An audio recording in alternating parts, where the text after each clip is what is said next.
off with something called economic recovery strategy. For wealth and employment creation. And they gave birth to Vision 2030. And Vision 2030 was created in a manner that no government will be elected and come up with its own way of governing this country. It has to follow a track. And that's where we had implementation term 1, implementation term 2, 3, and Ruto is now supposed to be implementing term 4. So that we have 3-year window between 2027 and 2030 to craft now Vision 2063. That will take us to 100 years since we were born. It's not 2060. If it was an examination in my university, they would fail. They would get zero because you cannot justify why 2060. What happened in 2060 in our case? Kenyatta was still in Kapenguria, in Rodwa, hewing stones, and so on. The Mau Maus were still in the forest. So what are we celebrating in 2060? For crying around. Why do you want us to remember 2060? What is important for us? The important thing is 2063. That's when we said Uhuru is here. Freedom has come. Now, we started derailing ourselves, getting to where you have described eloquently, that we started now looking at what are we going to achieve. And that was the problem with the Jubilee one.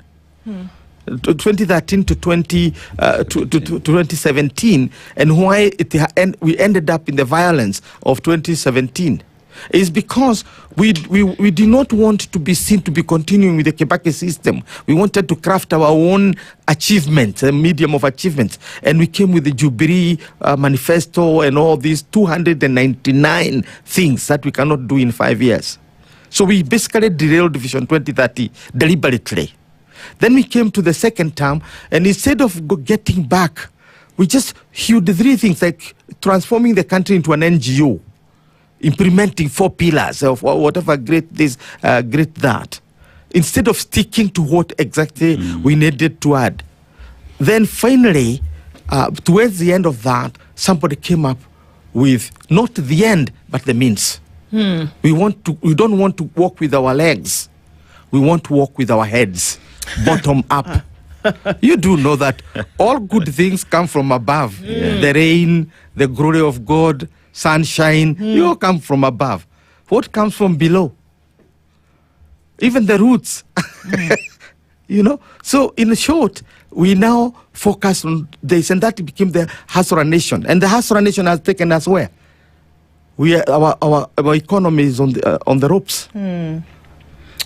Okay. We are in our knees. So now, in order to collect that particular situation, you do know that because of that cumulative failure, because the failure of the Ruto system is not what we are seeing. It started with Jubilee 1, then Jubilee 2, and now UDA 1. What Kenyans are saying, we don't want UDA 2, because we are not seeing any glimmer of hope at the end of it. They don't hate an individual. They don't hate a person. They are not against any individual, any Kenyan. They are against what they are experiencing. People who used to feed themselves can't feed themselves, used to take their children to school with comfort. We are now borrowing even money for food. That's where we are. Graduates we know graduates to have been unemployed, but we have never seen PhDs staying at home without jobs. Without jobs. Yeah, that one we have never seen. I want to look at that. We want to look at, one of the weapons of politics, and that is to then be able to